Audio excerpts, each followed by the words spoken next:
औज़ुबिल्लाहिमिनश्शैतानिर्रजीम बिस्मिल्लाहिर्रहमानिर्रहीम। अस्सलाम वालेकुम रहमतुल्लाहि व बरकातुहू। दोस्तों, मैं उम्मीद करता हूँ कि आप तमाम लोग अल्लाह ताला के फज़ल व करम से बिल्कुल ठीक ठाक होंगे। दोस्तों, आज मैं एक बहुत ज़्यादा इंपॉर्टेंट टॉपिक के ऊपर बात करने जा रहा हूँ, डेट इज़ नर्वस सिस्टम। हमारे जिस्म में, जैसा कि आप जानते होंगे, हमारे जिस्म के अंदर बेशुमार सिस्टम्स होते हैं। जब ये मिलकर एक कोऑर्डिनेट करके एक ऑर्गेनाइज्ड वे में चलते हैं तो हम बिल्कुल ठीक ठाक ज़िंदगी बसर करते हैं। इन कॉन्ट्रास्ट अगर इसमें कोई डिसेबिलिटी आ गई, कोई प्रॉब्लम आ गई, तो हम डिफरेंट तरह की इलनेसेस का शिकार हो जाते हैं। तो मेजर जो आज हमारा कंसर्न होगा वो है नर्वस सिस्टम। नर्वस सिस्टम क्या है? Nervous system is basically a very important system in our body which carries messages from one part of the body and pass it to another and coordinate body functions। जो major function होता है वो nervous system का वो basically coordination provide करना। Coordination किस sense में provide करता है? तो इसमें कोऑर्डिनेशन, इस कोऑर्डिनेशन में मेन तीन चीज़ें इन्वॉल्व होती हैं। Number 1 receptors, number 2 neurons and number 3 effector. ये इन तीनों चीज़ों के दरमियान जब कोऑर्डिनेशन होगा तो फिर हम उसको कहते हैं दैट इज नर्वस सिस्टम। तो अब हम बारी बारी इन तीनों कंपोनेंट्स को देखते हैं कि नर्व रिसेप्टर्स क्या हैं, न्यूरॉन्स क्या हैं और इफेक्टर्स क्या हैं। जब हम रिसेप्टर्स की बात करेंगे तो रिसेप्टर्स को आपने इस सेंस में याद रखना है कि रिसेप्टर्स से मतलब है कोई चीज़ रिसीव करना। मिसाल के तौर पे हमारी डेली लाइफ में हम बहुत ज़्यादा चीज़ें सुनते हैं, तो ये क्या है? Due to receptors, hair receptors होते हैं। ठीक है, बहुत ज़्यादा चीज़ें देखते हैं तो ड्यू टू फोटो रिसेप्टर्स, और या हम आंखों की मदद से देखते हैं तो ये भी रिसेप्टर्स हैं। हमें टच का एहसास होता है तो ये भी रिसेप्टर की मदद से होता है। ठीक है, तो ये सारी चीज़ें रिसेप्टर्स हैं जो कि बेसिकली स्टिमुलस को रिसीव करते हैं। अभी एक बहुत ज़्यादा इंपॉर्टेंट चीज़ डिस्कस की, स्टिमुलस। स्टिमुलस क्या है? बेसिकली स्टिमुलस को आपने अंडरस्टैंड करना है कि basically stimulus is any change in the environment that can either be external, जो कि एक्सटर्नल भी हो सकती है आउटर एनवायरनमेंट से भी, या इट कुड बी इंटरनल, या ये आपके इंटरनल सिस्टम से भी बिलोंग कर सकती है। तो any change in the environment that can either be internal और external detect by the receptors is known as stimulus. तो वो वाले ऑर्गन जो कि स्पेशलाइज्ड ऑर्गन्स होते हैं जो कि स्टिमुलस को डिटेक्ट करते हैं, उनको हम कहते हैं रिसेप्टर्स।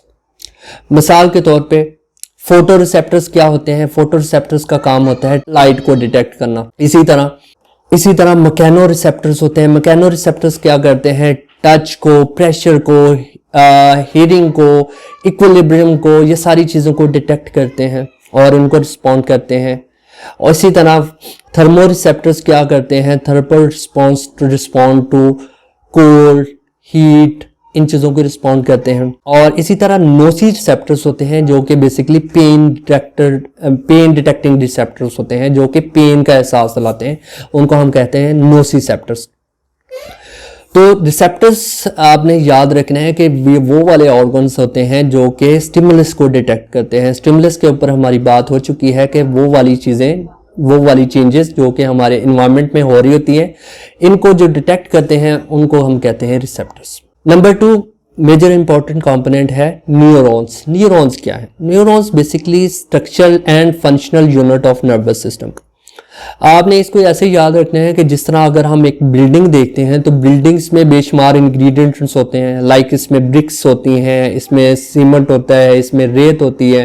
ठीक है, ये सारी चीज़ें, और इसके अलावा भी बहुत ज़्यादा इंग्रेडिएंट्स होते हैं, वाटर होता है। ये सारी चीज़ें मिलकर एक बिल्डिंग को शेप देती हैं। ठीक है, तो जो जैसे हम ब्रिक को लेते हैं कि ये ब्रिक है या ईंट है, ये एक सिस्टम की या एक बिल्डिंग की इकाई है। इसी तरह हमारे नर्वस सिस्टम के अंदर जो न्यूरॉन है वो हमारे स्ट्रक्चरल एंड फंक्शनल यूनिट है, वो हमारे इस नर्वस सिस्टम की इकाई क्या है? न्यूरॉन है। न्यूरॉन, या इसको हम नर्व सेल्स भी कहते हैं। बेसिकली क्या करती है? ये कोऑर्डिनेट करती है, रिसेप्टर से इनपुट लेती है, उसको न्यूरॉन के जरिए, इंटर न्यूरॉन्स के जरिए कोऑर्डिनेट करती है और फिर अफेक्टर के थ्रू उसका रिस्पॉन्ड देती है। तो थर्ड मेजर जो इंपॉर्टेंट कंपोनेंट है, पहले नंबर पे रिसेप्टर, सेकंड पे न्यूरॉन्स, और थर्ड जो मेजर कंपोनेंट है वो है इफेक्टर। इफेक्टर का मतलब आपने इस सेंस में याद रखना है कि इफेक्ट करना, कि कोई स्टिमुलस आया उसको इंटरप्रेट किया न्यूरॉन ने अपने माइंड के अंदर, हमने अभी उसके ऊपर रिस्पॉन्ड क्या करना है। तो effectors is basically the specialized structures which respond that stimulus is known as effector. तो रिसेप्टर बेसिकली मोस्ट जो होते हैं कॉमन, वो होते हैं मसल्स होते हैं या ग्लैंड्स होते हैं। फॉर एग्जांपल मैं बात करता हूँ, इसको अंडरस्टैंड करने की कोशिश करें। मैं कहता हूँ कि जिस जगह पे मैं लेक्चर दे रहा हूँ वहाँ पे किसी ने बम रख दिया, ठीक है। तो रिसेप्टर कौन कौन से होंगे? आपके हेयर्स, आपकी आइज, ठीक है, आपकी स्किन। ये क्या है? इन्होंने रिसीव किया कि सर ने क्या बात कही है। आपने फौरन से भागना शुरू कर दिया, भागना शुरू कर दिया, भागना शुरू कर दिया, ठीक है। स्टिमुलस क्या है? वो बम है, जो बाद में ने कही कि हाँ ये किसी ने इधर बम रख दिया है। तो उसको इंटरप्रेट किया आपके माइंड के अंदर। आपके माइंड ने कहा कि हाँ यार बम के तो बहुत ज़्यादा नुकसानात होते हैं, ये बहुत ज़्यादा एक डेंजर क्रिएट करता है, बहुत ज़्यादा नुकसान करता है, बहुत ज़्यादा साइड इफ़ेक्ट्स होते हैं, बहुत ज़्यादा प्रॉब्लमेटिक चीज़ है। तो आपने भागना शुरू कर दिया। तो बेसिकली इफेक्टर क्या है? वो वाले मसल्स हैं जो कि आपको भागने पे मजबूर कर रहे हैं या वो भागने में हेल्प कर रहे हैं, वो क्या है? इफेक्टर्स है। भाग रहे हैं, भाग रहे हैं, भागे हैं, आगे आ गया कोई सिक्योरिटी वाला बंदा या कोई ऐसा बंदा आ गया जो कि अथॉरिटी फिगर है। उसने कहा कि नहीं जी कहीं नहीं जाना, कोई बम शम नहीं है, आप चलें, वापस चलें अपनी जगह पे जहां से आप लोग आए हैं, ठीक है। आप वापस आ जाके वापस आके फिर बैठ गए हैं, लेकिन फिर भी आप देखेंगे कि बहुत ज़्यादा इंटरनल चेंजेस हो रहे होते हैं। मिसाल के तौर पे आपके माइंड में होगा कि हाँ यार अल्लाह ना करे किसी ने बम रख दिया होगा, हकीकत में रख दिया होगा, तो फिर क्या होगा?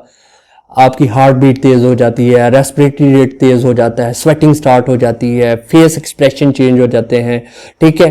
क्योंकि माइंड में है किसी ना किसी खाने में कि हाँ यार अल्लाह ना करे किसी हुआ तो फिर क्या होगा। तो बेसिकली ये है इफेक्टर्स।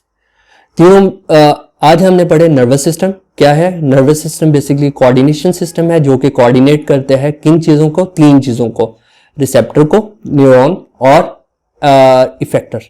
रिसेप्टर को हमने कहा कि ये स्पेशलाइज्ड ऑर्गन होते हैं विच डिटेक्ट बाय द स्टिमुलस, और न्यूरॉन क्या होती हैं? बेसिकली क्या करती हैं? स्ट्रक्चरल एंड फंक्शनल यूनिट होती हैं नर्वस सिस्टम का। और इफेक्टर क्या होते हैं? इस स्टिमुलस को जो हम रिस्पॉन्ड करते हैं, जो हमारे ऑर्गन्स होते हैं या हमारे स्ट्रक्चर्स होते हैं हमारे जिस्म के अंदर, जो स्टिमुलस को रिस्पॉन्ड करते हैं, उनको हमने कहा इफेक्टर्स। उम्मीद करता हूं कि ये चीज़ें आपके नॉलेज के अंदर इजाफा करेंगी। अगर इससे रेलेवेंट कोई भी क्वेरी है तो आप थ्रू कमेंट बॉक्स आप मुझसे पूछ सकते हैं। अपना बहुत सारा ख्याल रखिएगा और मुझे भी दुआ में याद रखिएगा। अल्लाह हाफिज़, अल्लाह ने की मान।